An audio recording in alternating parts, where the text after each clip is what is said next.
At maging sa ating mga kamag-anak, kaibigan, kapatiran na worshiping with us every Sunday online, magandang umaga po sa inyo lahat. At nawa ay nasa mabuti kayong kalagayan. For your information, after several days of rains, we have fine weather today, and we always thank the Lord that on Sundays, talagang pagdating dito sa ating lugar ay fair weather tayo. Marami pa tayong mga kapatiran na wala pa. Ayan, pagdating na. Yung birthday celebrator, si Alice. Ayan, no? Okay. So tayo po ay manalangin. Tayo po ay magyuko ng ating mga ulo. Let's all close our eyes. Let's open our hearts to God. Dear Heavenly Father, this morning, again, our hearts are amazed that after days of rains, this Sunday, Lord, we have fair weather. It's a total joy in our hearts that every Sunday for so many years, no rain. Pagdating Panginoon sa linggo, sapagkat alam po naming ayaw mo din maabala ang iyong mga anak in going to their respective churches for their praise and worship Sunday. Thank you, Lord, for this day that you have made for us. Tunay po na kami ay punong-puno ng pasasalamat sa iyong mga kagandahan loob, kabutihan sa iyong mga anak sa nakalipas na isang linggo. And today, Lord, we are in your presence in your church, asking for forgiveness of our sins. Nawa po ay makasumpong kami ng kahabagan mula sa iyo. Patawarin mo po kami sa aming mga nagawang hindi tama. Salamat din, Panginoon, sa ilan naming mga panauhin, mga kaibigan ni Randolph at ni Josh na kasama namin in this morning's worship service. Salamat, Panginoon, sa pag-iingat mo sa amin sa loob na nakalipas na isang linggo. Patuloy na pagbibigay sa amin ng buhay at kalakasan na alam po namin ang iyong hangarin na makita sa amin, magamit namin ang aming buhay, ang aming kalakasan sa aming paglilingkod sa iyo at sa aming kapwa. So, umagang ito, Panginoon, tinataas po namin sa iyo ang lahat ng bahagi ng aming pananambahan, simula pa kanina sa aming prayer time, sa aming Sunday school, ngayon sa aming worship proper. Lord, we pray na nawa ay maging kapurihan para sa iyo ang aming paglilingkod. We pray for Pastor Ribo who will deliver us your message. Nawa ay patuloy niyang matanggap ang iyong biyaya ng talino at linaw sa pagbabahagi ng iyong mga salita. At lahat ng bahagi ng aming palatuntunan ay para sa iyo. Tulungan mo kami, Panginoon, na patuloy na isaisip namin na kami ay naligtas dahil sa biyaya mo at pag-ibig mo sa amin, hindi dahil sa aming mabubuting gawa. At inaasahan mo na kami na mga mananampalataya, mabubuhay na gumagawa ng mabuti. Tulungan mo, Panginoon, aming ibang mga kapatiran. They may be on their way to church. Keep them safe, keep them protected, Lord, hanggang sa makasama namin sila sa aming gawain ngayong umaga. Ito po ang aming dalangin, ang aming pasasalamat, ang aming pagtitiwala sa pangalan po ni Jesus. Amen at Amen. Ang ating teacher Romeo ay nag-message, hindi po siya makakarating. Masama po ang pakiramdam, kaya ang inyong lingkod ang tagapanguna ngayong umaga. Para po sa ating memory verse 19, paki-plus natin sa ating screen. Lahat po tayo ay ating itong basahin. Everybody start.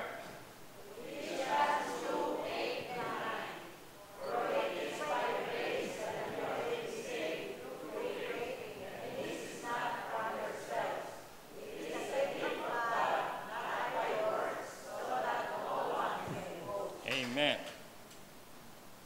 Mahalaga po yan. At kung meron kayong panahon, basahin po ninyo yung talatang Gis.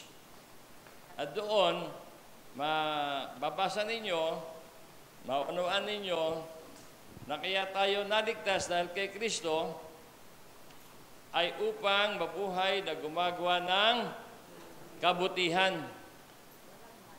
Hindi po tayo naligtas lamang.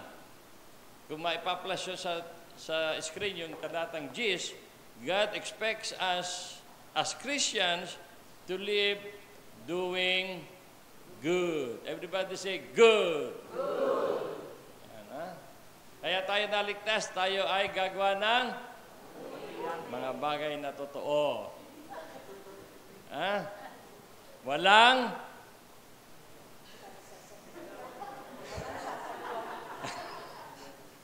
kasinungalingan. Amen po ba? Amen. Baka hindi nila makita. Yung verse 10. Pakiligay niyo yung verse 10. Ay? Kung hindi niyo makuha, it's okay. Ang ating topic for the month of July, most likely until August, ay biblical evidence of inspiration. Tama. Okay. Hindi inspiration, ha? Inspirations. Everybody say inspirations. Inspirations. Yan. Okay. And next month, we may have Attorney Jury also as one of our messengers for the month of August. Okay? Andyan na po yung ating mga gawain. I expect the professionals to be in our online Bible study when? Tomorrow at 8 p.m. Okay? Natatandaan ko yung mga naandito ng linggo. 12 kayo. No excuse. Pagka kulang, hindi ko itutuloy. Pagka wala si Beth, hindi ko itutuloy. Natatanda ninyo ating verse, yung ating foundation verse, Ephesians 4:11. Mga bata pa kayo. Ephesians 4:11, we will discuss that. Implication yan. Yan ay lahat ng professionals, kahit na hindi umattend ng linggo. Okay? Si umattend yung Apo Modori, saka yung si Thea, at saka si Kid Kat. Si Camille, nangako na a-attend. Pag wala sila. Ay? Okay. Ang presider for next Sunday, si Predicador Siegfried. At ang ating special number ay si EJ. EJ, can you please sing the song He by Glenn Campbell? I will lead that for the message next Sunday. Yan na. Ang mga opisyalis ng young people, Randolph, meron tayong meeting after our lunch fellowship today. Nakikita ng hati tayo sa pagkayao ng kapatid na Ryan, anak ni Baby Cruz. No? Hindi ko pa alam kung kailan ililibing. Baka, Martes. Martes. Happy birthday kay Ermi Bilwan sa Kingdom of Saudi Arabia. Ayan. Kay Kuya Joey Gomez. Kay Ate Alice Villa. Kay Ate Piling Biluan. Pero ang ating lunch ngayon ay sa kagandahan loob ni Ate Tonet.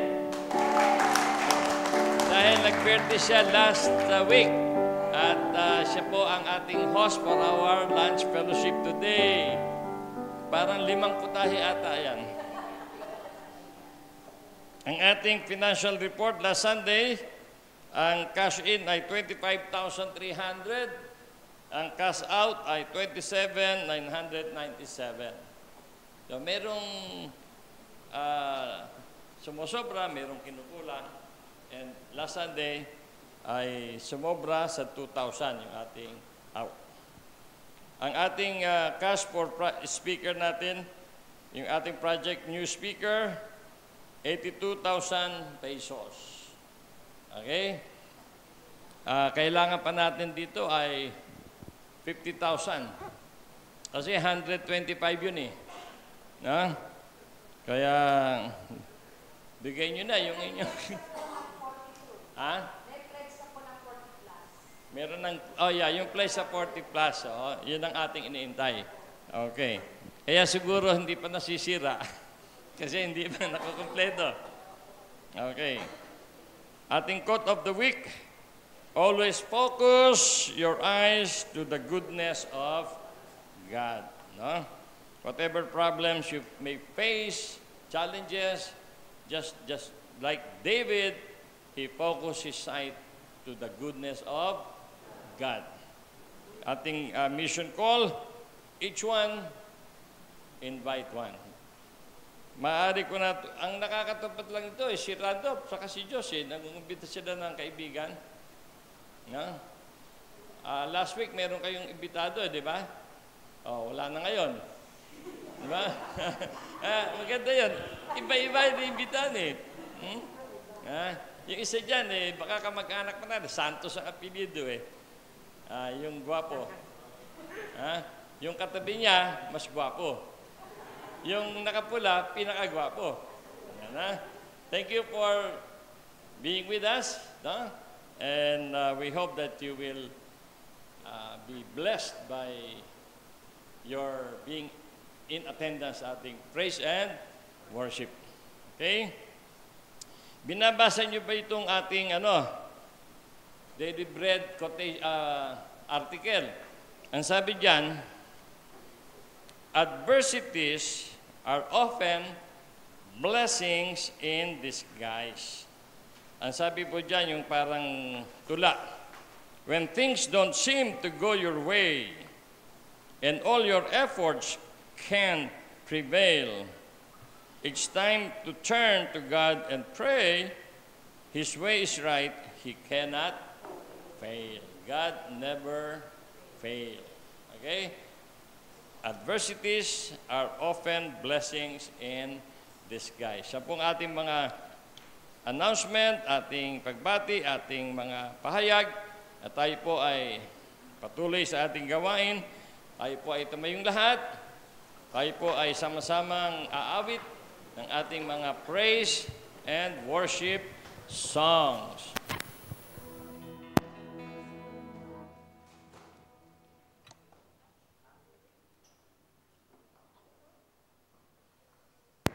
Thank you, EJ, for our singing and music team. Ngayon pong umaga ay dadako po tayo sa panalanginan. Marami po tayong mga bagay na nais ilapit sa Panginoon this morning. Yung inyo pong mga dalahin, yung ating pong mga nakasulat sa ating pong program. Sa po nating iaakyat sa Panginoon. Atin pong dadalhin sa Panginoon ang lahat po ng ating mga concerns. So, before we come, let's sing our invitation song. And then we will pray together. Alam kong may magagawa ang Diyos.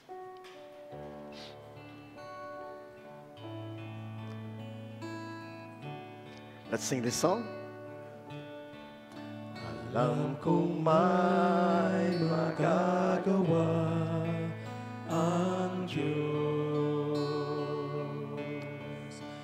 Alam kong may magagawa ang Diyos. Kung ako'y magtatayo magtatapat, sa Kanya ay susunod. Alam kong may magagawa ang Diyos. Alam kong diringgin ako ng Diyos. Alam kong diringgin ako ng Diyos. Kung ako'y magtatapat, sa Kanya maglilingkod, alam kong diringgin ako ng Diyos. Kung meron po kayong nais ilapit sa Panginoon this morning, we invite you to please come.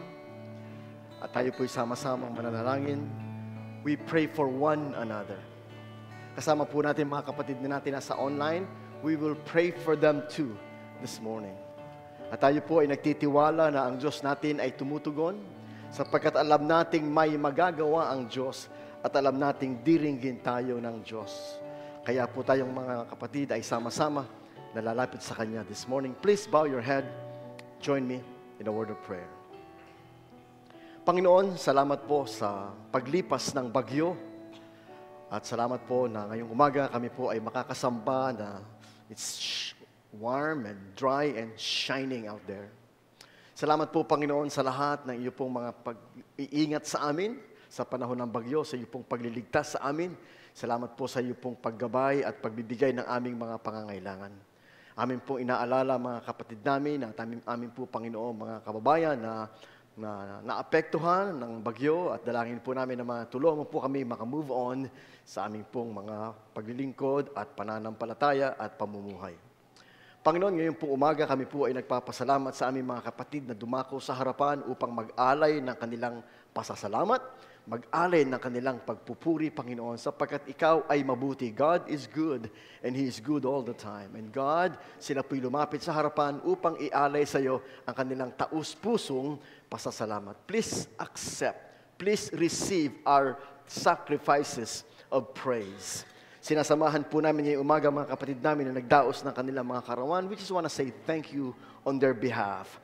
Salamat po kay Ermi Viluan na nasa Kingdom of Saudi Arabia. Salamat po, Panginoon, sa iyo pong pagdadagdag ng isa pang taon sa kanyang buhay, sa iyong pag-iingat sa kanya, sa iyong pagsubaybay. Pagpalain mo po, Panginoon, si Dennis, sa kanilang anak, Panginoon, ang kanilang buong sambahayan. Dalangin po namin naman na ikaw po, Ama, ang patuloy na gumabay sa kanila at magpala sa kanila in the years to come. Salamat po, Panginoon, kay Sister Piling, ang kanilang mami, na nagdaos din ng kanyang kaarawan, Panginoon, 82 years old. Salamat po, Panginoon, sapagkat ikaw ay mabuti sa kanya this many, many years of her life. You have been good, you have been faithful. At dalangin po namin ang patuloy na kalakasan at kalusugan, patuloy, Panginoon, na sigla ng kanyang katawan, makapunta sa church, sapagkat yun po, Panginoon, ang kanyang number one inspiration in life. Just go to church and serve the Lord upang patuloy niyang, Panginoong, masubaybayan ang kanyang mga anak, ang kanyang mga manugang, ang kanyang mga apo. And we give you all the glory and the honor. Salamat din po, Panginoon, kay Joey. Panginoon, nagdaos ng kanyang kaarawan. Salamat po sa kanyang sipag, sa paglilingkod, sampu ng kanyang misis at ng kanyang mga buong sambahayan. Dalangin po namin naman ang kalusugan at kalakasan at pag-iingat mo sa kanya sa bawat araw ng kanyang buhay. Salamat po kay Sir Alice. Another year of her life, Panginoon. Dalangin po namin ang kalusugan, ang kalakasan at pagpapalang sagana sa kanyang buhay. We thank you, Father, for all your blessings. Panginoon, this morning, amin pong inaalala mga kapatid namin na wala ngayon sa amin pong gawain sapagkat sila po ay may karamdaman. Panginoon, si Brother Boy, Sister Isay, nawala dito today because of the chemo thing. And dalangin po namin naman na ikaw po patuloy na mag-ingat at magpala sa kanila. You give them everything they need. Iba pa namin mga kapatid, Panginoon, na wala dito sapagkat, Panginoon, meron silang karamdaman. We ask, Panginoon, you reach out to them, kay Brother Romeo, kay Sister Emmy, Panginoon, at iba pa namin mga kapatiran na wala dito si Brother Boy Manuling, Panginoon, and other kapatiran, Panginoon, na wala dito. We reach out to them, God. We pray in the name of Jesus. Ikaw po umabot sa kanila, Ama, sapagkat sila po ay kasama namin online. At dalangin po namin, Ama, na ikaw po ang maluwalhati sa kanilang mga buhay. Dalangin po namin ang buong pamilya, Panginoon, ni Sister Baby Cruz na nagdadalamhati sa pagkawala po ni Ryan. Salamat po sa mga linggo, mga buwan na si Ryan ay naging kasama namin sa gawain. At salamat po, Panginoon, na siya ay nakarinig, nakakilala sa iyong mga salita. At dalangin po namin ang kaaliwan sa kanyang sambahayan. At dalangin namin, Panginoon, ang iyong pong pagtulong sa kanila sa panahon ng kanilang pamimigati. Ang paglilibing, Panginoon, sa Tuesday, we commit everything to you sapagkat hindi mo kami iniiwanan sa aming kapighatian. So God bless this family. Help this family, we pray, in the mighty name of Jesus. Salamat po, Panginoon, sa patuloy na pagsisikap ng aming pong simbahan, sa pagtugon, Panginoon, sa mga ministeryo na ipinagkatiwala mo sa amin, Panginoon, sa pagtugon, Panginoon, sa paglilingkod. Ikaw po patuloy na magpala, Panginoon, aming Diyos, sa lahat ng mga gawain ng aming ang simbahan. Dalangin po namin ang aming professional online Bible study led by our chairman. Please, God bless them. And our young professional in their desire, Lord, to be more equipped for you. Ang aming po, Panginoon, mga kababaihan na mga online, aming pong prayer meeting na mga online, aming po, Panginoon, lahat ng mga outreach program, aming mga Sunday school, Father, we lift them to you, Father, knowing that without you, we can do nothing. Without you, Father, everything will not be effective. So we commit them to you today. Panginoon, dalangin po namin mga kapatid na narito sa harapan namin, Panginoon, anuman ang kanilang karamdaman, you touch them, God, in Jesus' name. Anuman ang kanilang pangangailangan, Panginoon, you provide for them, we pray in Jesus' name. Anuman ang kanilang kabigatan, Panginoon, dalangin po namin naman ang kaaliwan, ang kalakasan, anuman ang kanilang mga kailangang gabay, Panginoon, we commit them to you today. We know you're here. We know you're here. Sapagkat ikaw ang nagsabi saan man may dalawa o tatlo na nagtitipon sa aming pangalan, ako ay nandun sa kanila ang kalagitnaan. You are here. You are listening to our prayers. You know our hearts. You know our desire. You know our needs. And we entrust everything to you because you are worthy. You are faithful. You are full of compassion. You are full of love. So bless every one of us. We pray in Jesus' name. Amen and amen. God bless you. Tayo po ay magdadala ng ating ikapu, buwan ng pangako and love offering sa harapan at tayo makakarinig ng tugtugin.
Tayo po ay saglit na manalangin. Lord, we thank you for giving us the resources that we can give back to you, part of it, Lord, as our offer of thanksgiving. Pagpalain mo, Panginoon, ang sambahayan ng iyong mga anak na patuloy na tumatangkilik sa pananalapi ng Iglesia in furtherance ng kanyang mission and ministry. Salamat siya, Panginoon, sa opportunity na maging bahagi sa kabuhayan ng Iglesia. Sa pangalan ni Jesus. Amen. Tayo po ay makakarinig ng tanging bilang mula sa ating kapatid na Jerome Santos. Amen. Ang galing naman, Jerome. Praise the Lord. God bless you. Magandang umaga po sa ating lahat. It's good to see you. Ang ating pong mensahe this morning ay ating pong kukuhanin sa aklat po ng 1 Corinthians chapter 2. Kung kayo po ay may mga banal na kasulatan, I'd like to invite you, 1 Corinthians chapter 2, verses 1 to 5. Babasahin po natin from the NIV. It's on our screen. Let's listen as we read the word of the Lord. 1 Corinthians chapter 2, verses 1 to 5. And so it was with me, brothers and sisters. When I came to you, I did not come with eloquence or human wisdom, as I proclaimed to you the testimony about God. For I resolved to know nothing while I was with you, except Jesus Christ and Him crucified. I came to you in weakness, with great fear and trembling. My message and my preaching were not with wise and persuasive words, but with a demonstration of the Spirit's power, so that your faith might not rest on human wisdom, but on God's power. May the Lord bless the reading of His holy word. Let's bow our head to the Lord in prayer. Salamat po, Panginoon, sa pagkakataon na kami po ay minsan pa makapag-aral ng iyong mga salita, magbulay-bulay ng iyong mga salita. At salamat po, Panginoon, na ang iyong banal na Espiritu ang aming gabay, ang aming guro, ang aming liwanag sa pag-aaral ng iyong mga salita. We pray you help us to receive, help us to understand, and help us to apply your words in our lives. This is our prayer in Jesus' name. Amen and amen. Kung atin pong babasahin, ito pong mga unang chapter ng book of 1 Corinthians, makikita po natin na ang dinidil ni Apostle Paul ay yung mga divisions sa church ng Corinth. Ano po ang cause ng kanilang divisions? Sapagkat meron pong iba't ibang mga factions o pagkakabahagi sa Corinth na naka-align sa mga paborito nilang messenger. Sabihin nga po natin, messenger. Yeah, thank you, messenger. Ang sabi po ng iba, kami ay tagasunod ni Apollos. Si Apollos po ay isang eloquent speaker. Galing po siya sa Alexandria, Egypt, well-trained sa kanya pong pangangaral. Nang sabi naman po ng iba, kami ay kay Peter or Cephas. Si Peter po, mga kapatid, ay isa sa 12 alagad na ginagamit ng Panginoon to show signs and wonders and miracles and healing. So marami sa kanila, sinasabi nila na kami ay tagasunod ni Pedro. At ang sabi nilang iba naman po, kami naman ay tagasunod ni Paul. Sapagkat ang Corinth po, mga kapatid, ay tinatag ni Apostle Paul. Marami pong mga simbahan at mga gawain na itinatag ni Apostle Paul. Isa po itong Corinth. At meron naman po nagsasabi na, kami ay kay Kristo. Hindi kami sumasama sa mga division. So even in the New Testament times, may mga tao na ang kanilang focus ay sa mga mangangaral or messengers. Kaya po napakahalaga yung salita ni Pablo tungkol sa mga messengers. Number 1, dito po sa may chapter 2, verse 1, mga kapatid, nang ako'y dumating sa inyo, hindi ako dumating na nagpapahayag sa inyo ng patotoo ng Diyos sa pamamagitan ng matatayog na pananalita o karunungan. In other words, hindi nagde-depend si Apostle Paul sa mga karunungan ng tao, sa mga kakayahan ng tao. Sabi niya, nang ako ay nagpapahayag sa inyo ng patotoo ng Diyos o yung pong tinatawag na testimony of God. Hindi niya dinadaan sa eloquence. Hindi niya dinadaan sa human wisdom, yung kanyang pagpoproclaim. Kaya nga po, mga kapatid, hindi po dahil ang isang tao ay aral.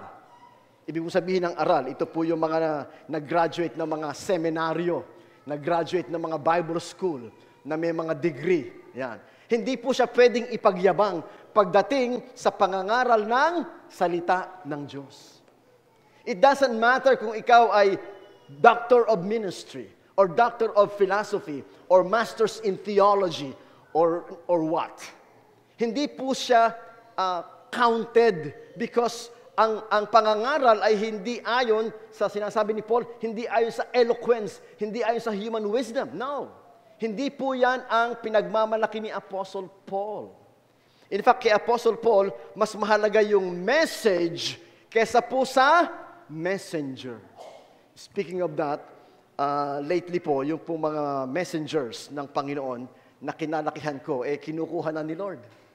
Latest po ay si Dr. John MacArthur. Ewan ko lang kung si Chairman ay nakikinig kay John MacArthur. Grace to you.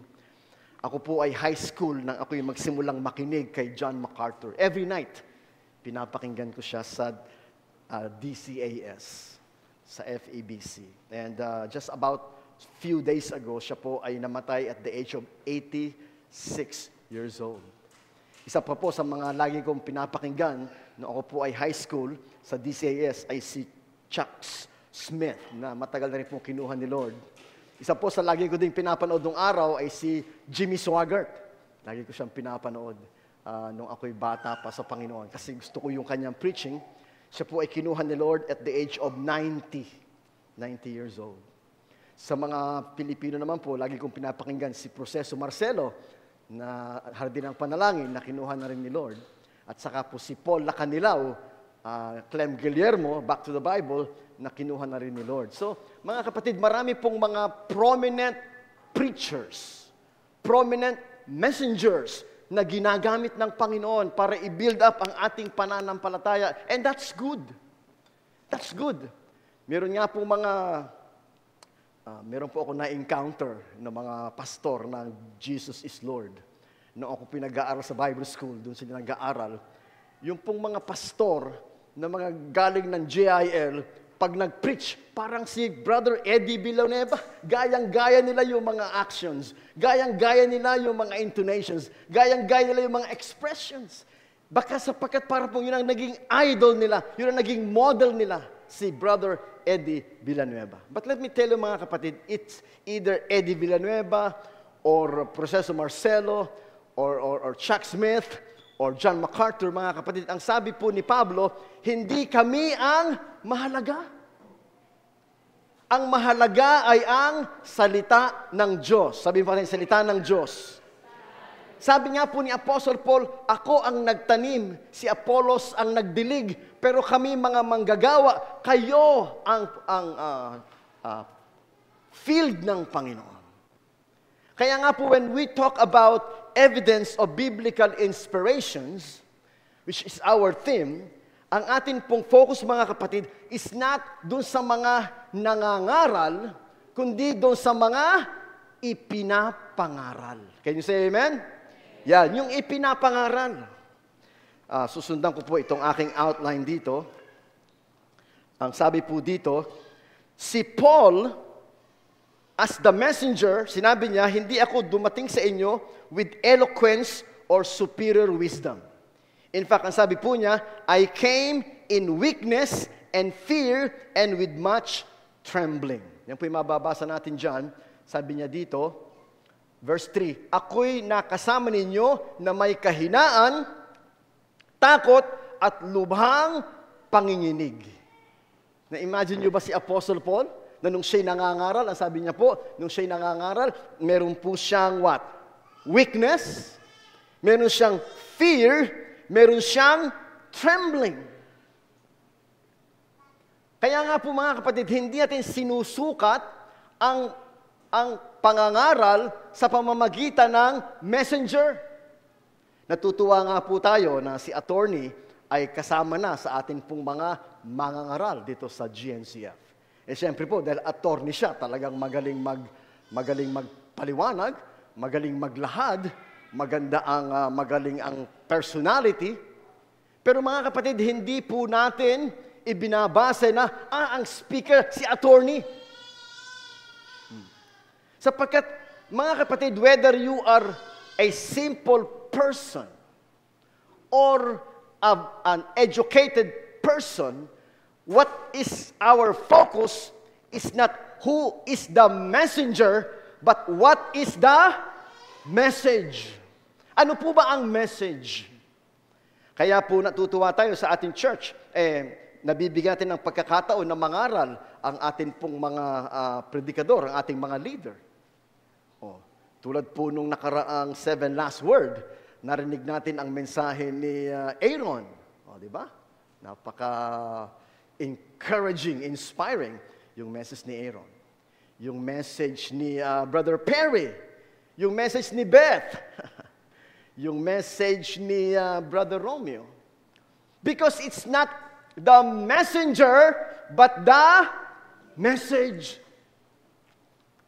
In fact, marami po akong, pag ako po'y nakikinig sa message, tinitingnan ko po kung papaanong nagiging buhay sa speaker yung salita ng Diyos. Kasi may mga patotoo. Tatayo sila dito, sasabihin, ito pong verse na babasahin ko sa inyo ngayong umaga ay totoo sa buhay ko sapagkat ito po ay aking naranasan. That what makes it powerful, mga kapatid. Powerful. The power is not in the speaker. The power is in the Word of God. And I want to listen to stories wherein sa stories makikita mo, wow, pinagaling siya ng Panginoon. Wow, dininig ng Panginoon ang kanyang panalangin. Wow, naghimala ang Panginoon sa kanyang buhay. So the focus is not on the speaker, the focus is on the Word of God in the power of the Word of God. Kaya sabi po niya dito, my preaching were not with wise and persuasive words. Sa tagal ko pong nangangaral, I realize, hindi po effective yung gumagamit ka ng maraming parang mga high-sounding words.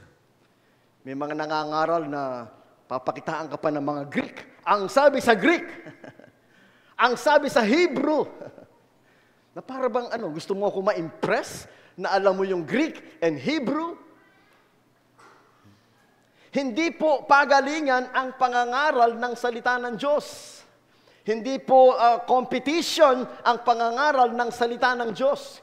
Marami ka pong mapipick up sa mga taong tunay na close ang relationship sa Diyos at maraming oras ang kanilang panalangin sa Diyos at maraming karanasan sa Diyos na marami ka pong makikitang patotoo. Kaya po yung word dito ni Apostle Paul, mga kapatid, nang ako'y dumating sa inyo, hindi ako dumating na nagpapahayag sa inyo ng patotoo ng Diyos. Testimony of God. Mga kapatid, that is what we want to see. The testimony of God. That is what we want to witness. That is what we want to hear. The testimony of God. Kaya natutuwa po ako doon sa naatinan kong Bible study online ng aking wife na ang nagtuturo ay si Sister Beth. Nandun ka, Sister Beth, nasa Nueva Ecija kayo, nakikinig ako nakikinig talaga ako. And one by one, yung mga kababaihan nagpapatotoo, nag-share sila ng mga ginawa ng Diyos. And let me tell you, I was very, very blessed. I was very, very encouraged na ang Panginoon ang gumagawa sa buhay ng ating mga kapatiran. Sa kabila ng mga dinadanas silang challenges. Yun po ang isa sa mga word na nag-stick sa aking mind nung sinabi po ni Chairman kung ano ang ating theme for the month of July. Evidence of biblical inspiration as we face the challenges of life. Marami pong challenges ang life, mga kapatid. Marami talaga. Hindi natin inaasahan. Bigla na lang darating. Bigla na lang mangyayari. Are we ready? Are we prepared? Are we strong enough? And what makes us strong is the Word of God. Kaya nga po sinabi ni Jesus, man does not live by bread alone, but every word that comes from the mouth of God. Sinasabi ko nga po sa wife ko, minsan pag nakakaligtaan kong kumain, I don't know about you. Kasi po ako, meron akong high sugar, low sugar. Nagha-hypoglycemia, sabi nila. Kapag hindi ka po nakakain ng several hours at ikay nalibang, maya-maya masakit na ulo mo, maya-maya nahihilo ka na. It happened to me, nung ako po'y nasa Cavite, ako po'y nag-grocery, nalibang po ako dun sa akin po mga tinitingnan, 6:30 na ata, para ako nahihilo. Para ako nanghihina. So, pagkatapos ko pong magbayad, nakita ko doon, merong Henlin, siopaw. Yan. So, bibili po ako ng siopaw. Sister Dory, nakadalawa ako siopaw. Kumain ako. Tubig. Maya-maya po, nawala na yung hilo ko, nawala na yung sakit ng ulo ko. Ganun pala pagka nag-low blood ka na, nag-low blood sugar ka na, may nahihilo ka na, nanghihina ka na. In fact, naranasan ko po yan, kayo po na naka-attend doon sa amin pong wedding anniversary. Habang kung kayo po yung naaalala nyo, habang nagse-sermon po si Pastor Marlon, abay mahigit sang oras ang sermon ni Pastor Marlon. Alauna na hindi pa siya tapos. So ako po'y para nahihilo at nanghihina. Ang sabi ko po doon sa anak ko, anak, hanap mo nga ako ng makakain sa likod. So nakakuha po siya ng, basta yung corn, saka orange juice. So habang nagsesermo siya, kinakain ko yung corn at ininom ko yung juice. Kasi po ako po'y nahihilo na sa haba ng sermon niya. So mga kapatid, kung tayo po ay nanghihina dahil hindi tayo kumakain, in the same way, pag hindi po tayo kumakain ng Word of God, tayo po'y manghihina sa harap ng mga hamon ng buhay. Manghihina ka talaga. Marami pong hamon ng buhay na hindi natin ine-expect and they come. So dapat you are ready, you are prepared, and you are strong. And what makes you strong is the Word of God. Kaya po napakahalaga ng sinabi ni Jesus, hindi lamang sa tinapay na bubuhay ang tao, kundi sa bawat salitang namumutawi sa bibig ng Diyos. Ito po ang pagkain ng ating kaluluwa. Ito po ang kalakasan ng ating kaluluwa. Kagandahan lang po dito sa ating church, pinapalakas hindi lamang po ang ating kaluluwa, kundi pati ang ating katawan. Kaya po si Chairman, pag sinabi niya, break muna tayo. Lahat tayo pupunta na doon sa sopas. Bakit po? Kasi po, pag po kayo nagsopas, hindi kayo magugutom habang nagse-service. Sapagkat pag kayo po'y gutom at nagse-service, mga kapatid, ang inyong isip nasa, ang tagal naman ng sermon, gutom na ako. Dito po walang nagrereklamo na kayo po ginutom dahil mahaba ang sermon. Kasi po may pagkain bago mag-service at magpagkain after mag-service. Palakpakan nga po natin ng Panginoon. Saan naman kayo nakakita ng ganyan, church? O ngayon po, ang nagpapakain sa atin ay si Sister Tonet na nag-birthday. Palakpakan nga po natin ng Panginoon sa buhay Sister Tonet. 5 putahe, meron pang cake. Yun ang laki. So mga kapatid, napakahalaga yung salita ng Diyos na nagbibigay sa atin ng kalakasan sa panahon ng pagharap sa hamon ng buhay. Alam niyo po, si Sister Baby, nakakasabay namin ni Doktora pag palabas. Kasi po pag palabas ako, sinasakay ko po yung mga naglalakad. So nakakasabay ko pala, Sister Baby, yung anak niya na si Ryan, saka po yung kanyang apo, nakakasabay namin yan. Minsan, nakakasabay pa namin yan all the way, papunta kami ng SM San Mateo kasi dadalawin niya yung kanyang laboratory doon, TMC, doon sa San Mateo. So, kwentuhan kami. Natutuwa po ako kay Ryan kasi gusto niya talagang nag-church. Nai-enjoy niyang mag-church, si Ryan. Tahimik lang siya, pero I'm sure in his heart, ina-absorb niya lahat ng Word of God. Sabi nga po sa akin ni Sister Baby, sabi niya, Pastor, gusto mo kuhanin mong driver si Ryan? Kasi noong panahon na namatay nga po yung kapatid ni Dr. Marie na driver niya. Ito kayang si Ryan, Pastor, ang gawin mong driver. Naghahanap niya ng work.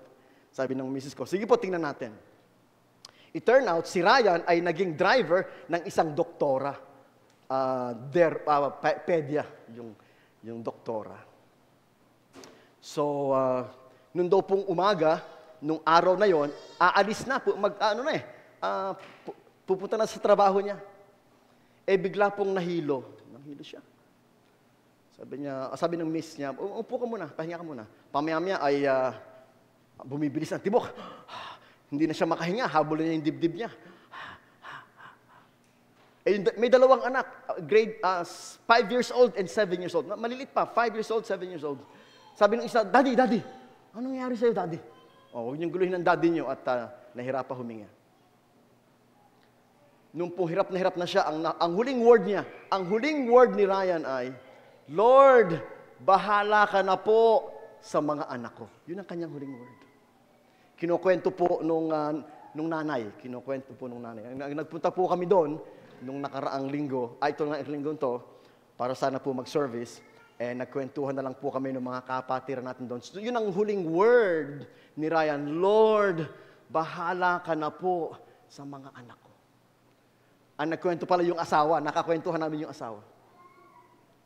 So mga kapatid, buhay sa puso ni Ryan ang pananampalataya.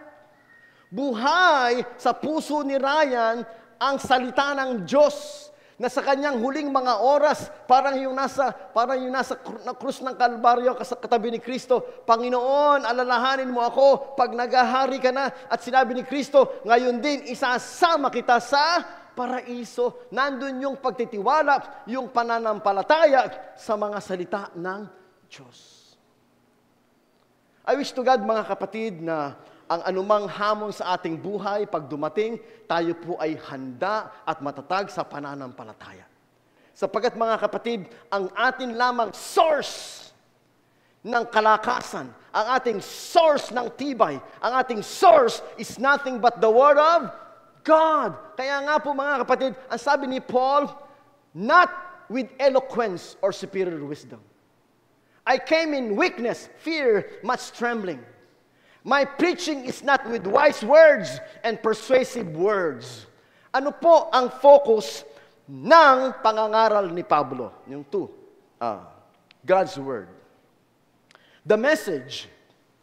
The message. Yun po ang focus ni Paul. The message. So wag po nating ilagay yung messenger sa pedestal. Hindi po tama na yung nangangaral parang nagiging prinsipe o hari o ang taas. Yan po ang ginawa nila kay Kiboloy, itinaas, naging anak ng Diyos. Yan po ginawa nila kay Eri Soriano, yan ang ginawa nila kay Felix Manalo, itinataas. Mga kapatid, kung meron man tayong itataas, hindi yung mangangaral, kundi yung salitang ipinapangaral. Kaya po sa ating pulpito, what do you see? You tell me what you see in our pulpit. The cross and the Word. Wala pong picture ni chairman dyan. Wala pong picture. Wala naman kayo makitang picture. The only thing you see in this altar is the cross and the Word. In fact, yung po sinabi ni Pablo sa verse 2. Verse 2. Sapagkat aking ipinasya na walang anuman. Englishin nga natin. For I resolved to know nothing while I was with you except Jesus Christ and Him crucified. Ang focus ng mensahe ni Apostle Paul is Jesus and His crucifixion. This is the center of our faith. This is the foundation of our faith. This is everything we stand for.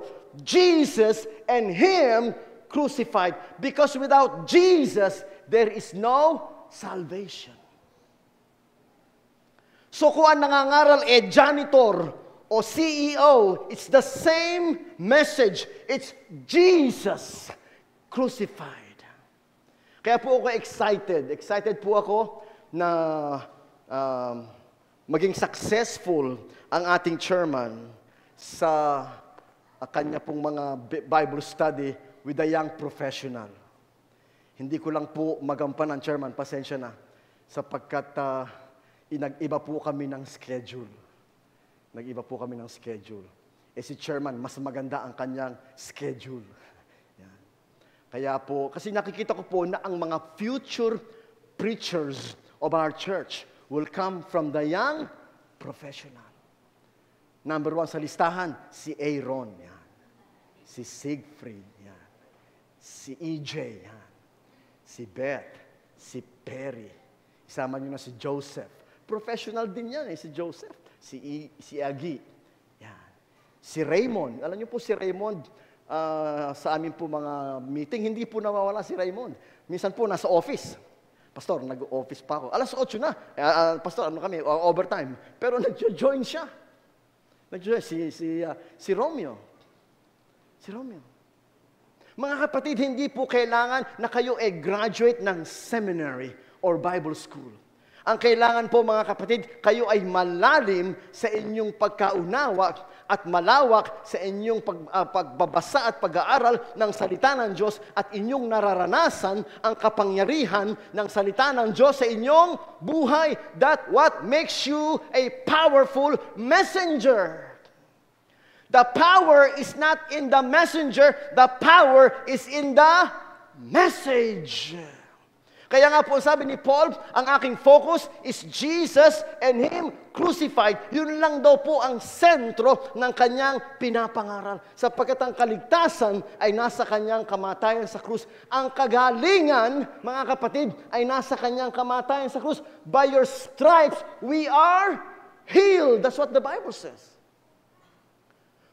By your stripes, sa pamamagitan ng iyong mga latay, kami ay sigaling. So yung pong kagalingan mga kapatid ay bunga ng kanyang kamatayan sa krus. Kaya po pag kayo may kasakit at kayo pinapanalangin, Lord God, ipinapanalangin namin si Sister Piling, Panginoon, na pagalingin mo siya sa kanyang karamdaman sa pamamagitan ng iyong mga latay. Kami ay sigaling. It's in the power of the blood of Jesus. And any one of us can share that message. Hindi po yung, ay pastor, meron akong kaibigan, gusto ko sana ikaw mag-share. Bakit naman, Randolph, kailangan ako mag-share? Kasi ikaw ang pastor. Hindi po ganon. Si Randolph nga ang nag-share. In fact, baka po si Randolph ang magpapastor. Okay lang ba sa iyo yung Joyce? Okay daw, nakangiti si Joyce. Baka si Randolph ang magpapastor sa ating church. Baka pwede rin si Miguel. Hindi alam. Baka si Miguel. O si Mateo. Sabi ni Sulen, pag wala sa inyo, ako na. Ako na. Abay, nakakaya naman, pagka Sulen pa ang nagpastora, pwede naman si Sulen, gagawin nating diakonisa, si Solen. Ayan, pwede naman. So mga kapatid, the testimony, God's word, the message, the testimony of God. The testimony of God is the Bible, the Word of God, revealed to us by the Holy Spirit. Kaya po ang Bible, mga kapatid, ay inspired, eternal, unchanging, forever. Ang sabi nga ni Jesus, heaven and earth will pass away, but my words will never pass away. Ang sabi ni Peter, grass withers, flowers fall, but the word of the Lord endures forever. Because the Bible is the Word of God inspired by who? The Holy Spirit. Hindi po ito isinulat lang ni Paul o ni Peter o ni Matthew. They were guided by the Holy Spirit. Kaya po tayo nagpe-pray bago po tayo mag-aral ng Word of God. Hindi niyo po ba napansin? Nagpe-pray tayo bago mag-aral, nagpe-pray tayo pagkatapos. Bakit po? Sapagkat ang sabi po ni Pablo, ang mga salita ng Diyos ay spiritually discerned. Meaning, without the help of the Holy Spirit, you will not understand the Word of God. Because the Word of God is not wisdom of men. Alam niyo po, wisdom of men, kung kayang intindihin ng tao, kaya kong intindihin yun. Di po ba? Kayo na nag-aral, o si Aaron na nag-aral sa San Beda. Kung kayang intindihin ng professor ko, kaya kong intindihin yan. Bakit? Tao lang din naman siya, tao din naman ako. Mataas ang IQ niya, mataas ang IQ ko. Kung learning din lang ang pag-uusapan, kung learning lang, ay hindi naman tayo magpapatalo dyan. Learning. Pero mga kapatid, sa Word of God, it's not a matter of learning. Hindi dahil doktor ka, mauunawaan mo ang Word of God on your own. Hindi dahil attorney ka, mauunawaan mo ang Word of God on your own. Ang sabi ni Apostle Pablo, spiritual things are spiritually discerned. Meaning, you need the help of the Holy Spirit to understand the Word of God. And so you pray, God, please open my eyes, open my heart, that I may understand the Word of God. And you need to understand the Word of God so that when you face challenges, you can get the power and the strength and the guidance and the inspiration and the motivation to trust in the Lord and in the power of His might. Lahat po tayo humaharap sa hamon. Wala pong exempted sa atin, mga kapatid. Kahit po tayo pastor. Kahit tayo manggagawa. Huwag niyo po sabihin na, si chairman naman, ano naman yan, hindi naman yan dumadaan sa mga problema kamukha natin. No, that's not true.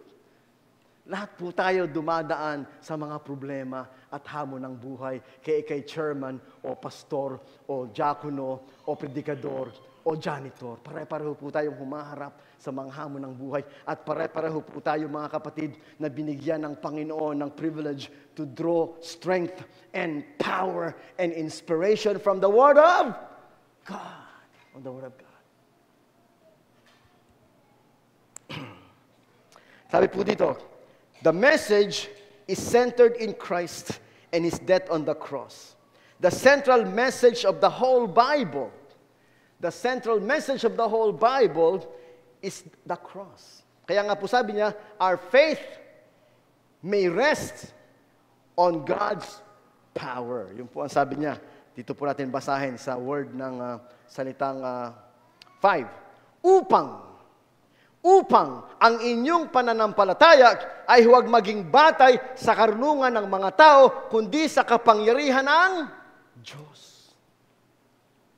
So mga kapatid, ang ating pananampalataya ay hindi nakabase sa karunungan na nangangaral. No. Ang ating pananampalataya ay nakabase saan? Sa kapangyarihan ng Diyos. Ano po ba yung kapangyarihan ng Diyos? The demonstration of the power of the Holy Spirit. There is 4 and then I will close. Meron pong 4 na demonstration ng kapangyarihan ng Espiritu Santo. Siguro nakuha to ni yan. Thank you, Raymond. Number 1, the Spirit convicting people on sin, righteousness, and judgment. Yan po mga kapatid ang hindi kayang gawin ng mga mangangaral, yung mag-convict. Pwede yung magpa-guilt trip. May mga pastor gano'n, nagpapa-guilt trip. Oh. In fact, yun po ang isa sa mga na-share sa akin ni Eliza when I was talking to her. Kasi po yung kanyang church na inaatinan, ang sabi niya, alam mo daddy, yung church na inaatinan ko, parang ang feeling ko, pag nangangaral siya, lagi niya akong ginajudge.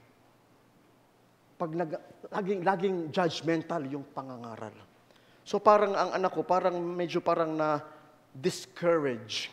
Parang discourage siya na tuwing sisimba siya, ang naririnig niya, puro judgmental, puro judgment, puro criticism, puro nadadown yung spirit niya. Nadadown. Na-discourage siya. Mga kapatid, sometimes yun ang nagiging manipulation ng nangangaral. Guilt trip. O kayong hindi nagtatights. O kayo na laging late. O kayo na laging mga absent. Pinapatamaan. Kinikriticize. Ang sabi ni Apostle Paul, the Holy Spirit, hindi po judgmental, kundi the Holy Spirit is the power that conviction. Mararamdaman mo, conviction. Sabi po ng aking wife, Daddy, ibigay na natin yung pledge natin sa sound system. Sabi ko, may pera ka ba? Kung gusto mo, hatiin mo na. 5 muna, 5 ulit. Ang conviction niya, hindi, bibigay ko na lahat. Conviction niya yun eh. Conviction. In fact, yung pong mga nag-pledge, mga kapatid, wala pong pumilit sa inyo na kayo mag-pledge. Di po ba? Hindi po kayo parang ginilty trip na, magbigay naman kayo. Hindi. Sinabi lang ni chairman na ito pong mga speaker na to, 1982 pa. Kung kayo po'y kinikilos ng Diyos, magbigay. Magbigay. Aba, may nag-pledge 10,000. Wow.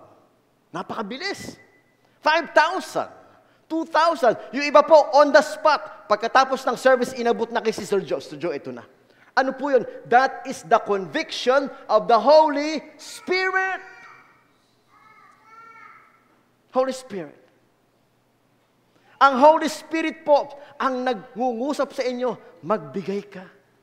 Ang Holy Spirit ang nangungusap sa inyo, magturo ka, magpakanta ka, mag-serve ka.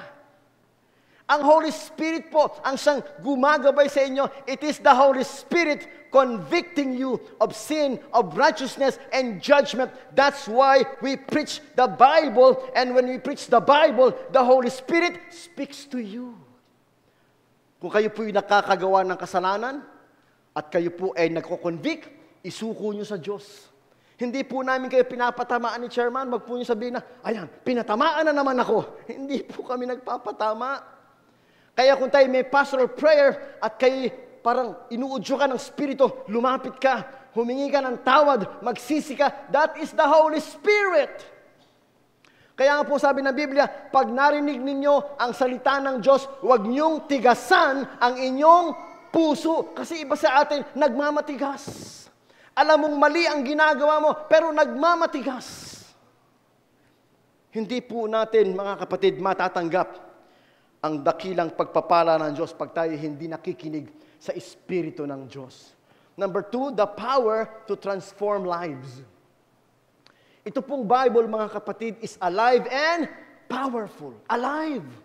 Hindi po ito no limitang hire. Hindi po ito Florante at Laura. Ito po ay salita ng Diyos. It is alive and powerful.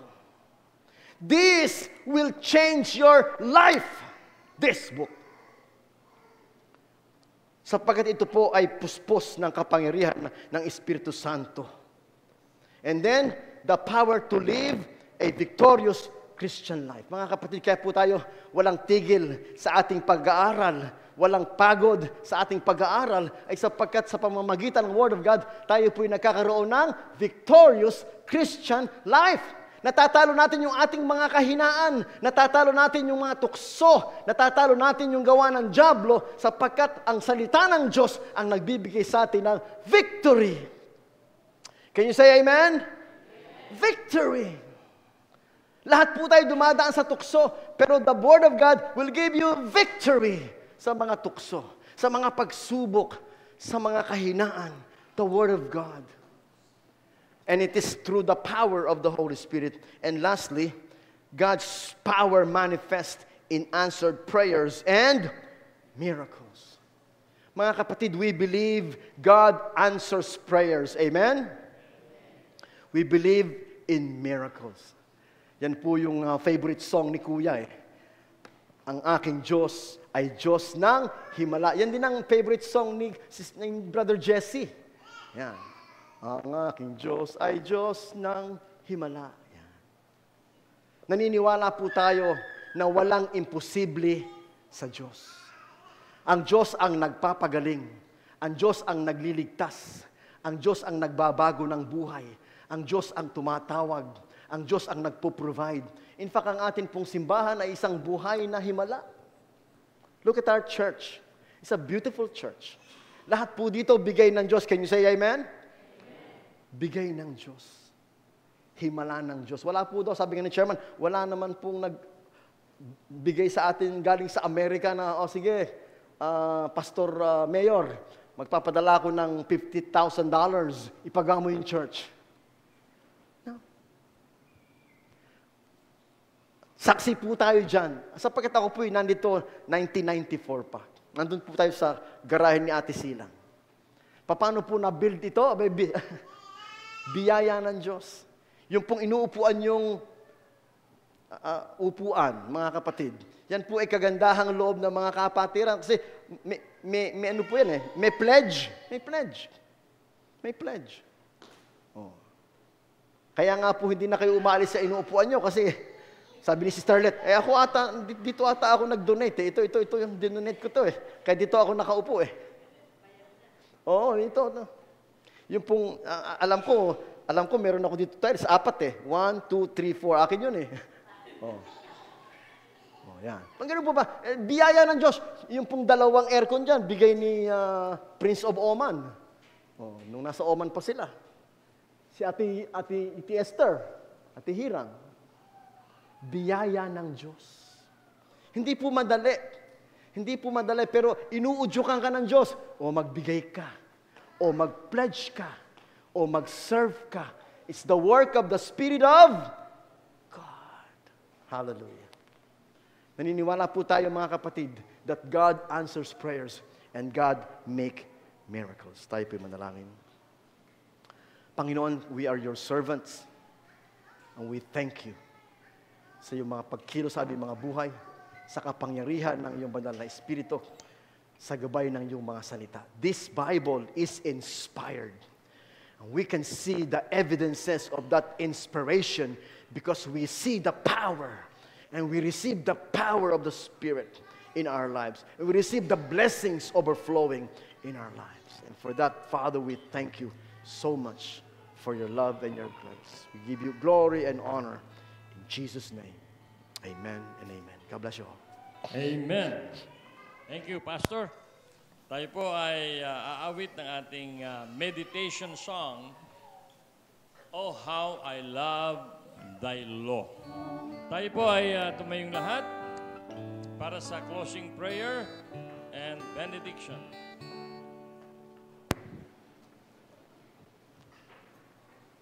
Tayo po'y magyuko ng ating mga ulo sa Panginoon. Panginoon, salamat po sa pagkakataon na magsama-sama upang manambahan, Panginoon, kasama aming mga kapatid sa online, sa US, sa Canada, sa Europe, sa Middle East, wherever they are. God, we are one in spirit, we are one in worship, we are one in truth. Salamat po, Panginoon, sapagkat this church is always a place of joy, a place of inspiration, encouragement, a place of hope. Salamat po sa aming mga kapatid na ginagamit mo upang mag-invite, sa aming mga kapatid na ginagamit mo upang mag-share, because we want to touch lives and make them feel that God is real in our hearts. Oh God, we thank you today sa lahat po ng iyong pong mga ginawa sa amin at dalangin po namin na sa amin pong pagharap sa mga hamon ng buhay sa buong sanlinggong darating, kami matatag sa iyong mga salita, kami close sa pananampalataya sa Espiritu Santo, Panginoon, at salamat po na ikaw ay laging naming gabay. Oh, pagpalain ka nawa ng Panginoon at ingatan ka. Kahabagan ka nawa ng Panginoon, subaybayan ka. Lingapin ka nawa ng Panginoon at bigyan ka ng kapayapaan mula ngayon hanggang sa buhay na walang hanggan. Sa pangalan ng Ama at ng Anak at ng Espiritu Santo, tayong lahat ay magsabi ng Amen. Amen. Para sa ating commitment verses, sabay-sabay po natin itong basahin.